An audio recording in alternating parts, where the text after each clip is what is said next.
Today, we're saying goodbye to these old light fixtures and we're upgrading to a new flush mount ceiling light. Have you seen these? I think you're gonna see them more often. Out with the old ceiling lights and in with the new, plus all the tips you need to know for this new installation. That's gonna look good, hey? Whenever you're doing electrical, you wanna make sure that your breaker is turned off before you remove your light fixture, and we always like to also do a double check. So we're just gonna gently pull our light fixture down so we can see what we have for us here, okay. Always something interesting here, which our ground isn't done correctly. Let's take a closer look here, and I can already see something wrong. All right, so here we have our wire nuts, and you can see this one has already pulled out. This should be in a connector, and it's not.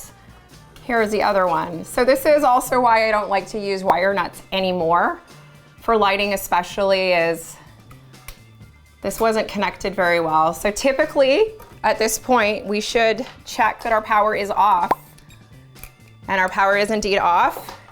That's our hot wire. That's actually carrying the electricity. So we always want to see a connector on there. That's really bad what just happened.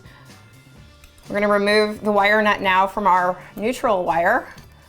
And ground wasn't installed correctly either, so we have our work cut out for us today. Right here is your ground screw. I'm just gonna remove the copper wire that's wrapped around here. And you could use a screwdriver right now, but you have two mounting screws, and we're gonna back those out. I'm just gonna use my drill because it's going to go faster for me. Here we go, one screw and the next one. Let's take a closer look at our electrical box. This here is our copper wire, and you can see that it is wrapped around the ground screw. That is what we want to see. And now we can install our mounting bracket right here. Now, all light fixtures will come with a mounting ring or a mounting bar, and it will have a copper screw right here. And you want that facing you.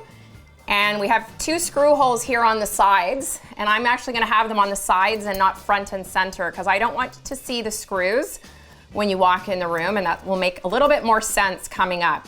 And then it's just a matter of attaching your mounting ring to your electrical box. To speed things up, I'll use my drill. You can use a regular screwdriver. That's good too. That works well. The first step with wiring a light is to identify your ground wire, which is your exposed copper wire, and you are going to wrap it around your ground screw.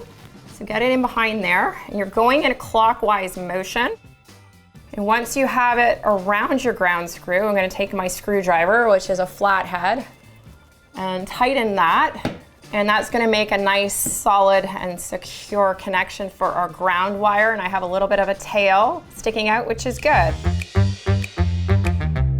Once you've made your connection of your ground wire, you really have two main options, and that is your wire nut, which looks like this. Now, you're gonna see a lot of lighting videos use wire nuts. Now, this was actually invented in 1920 in my hometown here in Toronto by Mr. Marr, and it served us well for over 100 years, but there is something better, and that's the lever connector. It is more reliable for stranded wire. Now, if you take a look at our light fixture, you're gonna see a black and white wire, and it's stranded. That means there's multiple strands of wire. And it is actually a lot easier and safer to make a connection in a lever, because it actually will clamp down on your wire to make a more secure and solid connection up in your ceiling. So we're not gonna see it fall out like we do quite often with wire nuts. Let's give this a go and upgrade our lighting. So I'm upgrading to a lever connection today. So to wire a ceiling light fixture, I'm gonna open up my lever connector, and there's a port on the side. I'm gonna slide the open port as far as it will go onto our ground wire, and I'm gonna open the next port, and I'm going to slip inside the copper wire from our light fixture and then close it. And then we just wanna pull on that to make sure that it is secure. And then this white wire, we call that our neutral wire. So we're gonna open up our port, open it up, slide the connector over the white wire, and then open up the next side. And then we are going to make sure that the wires are tight together. You don't want any strays. You can insert that and then close it nice and firm. And then this is our hot wire. That actually carries the power. And we are gonna do that one last. And then we're gonna open up the other one and then slide the black from our light fixture inside. And this really has simplified lighting and made it a lot simpler and easier and more secure, and it's all very neat. So at this point, I'm gonna take my ground wire and I'm just gonna tuck that up inside my electrical box, and I like to just look that all my levers are closed as I slide that up there.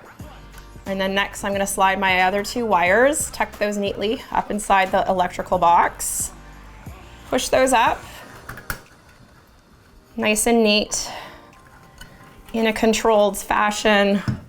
Then you're gonna line out the openings here on your light fixtures with the sides. My biggest tip to you guys, the hardest part, in my opinion, of installing any ceiling light are installing your mounting screws here. And it is a lot easier to install that if you're actually on a ladder that's quite high up near the ceiling, because it helps if you can visually see the hole where your screw is going to line up. If I was even 2 feet or 16 inches lower, I wouldn't be able to see that opening, and I guaranteed I would be a little frustrated. Speaking from experience, get yourself a higher ladder, and then I'm actually just gonna work that in with my finger. Now, a bit of a trick when installing a light fixture like this is when you install your first mounting screw, you wanna get that in about halfway. Do not put it in tight, because you're gonna need to have some movement on this other side for when you tighten it and for your screw to go through the mounting hole. Let's turn this on now and see what it looks like.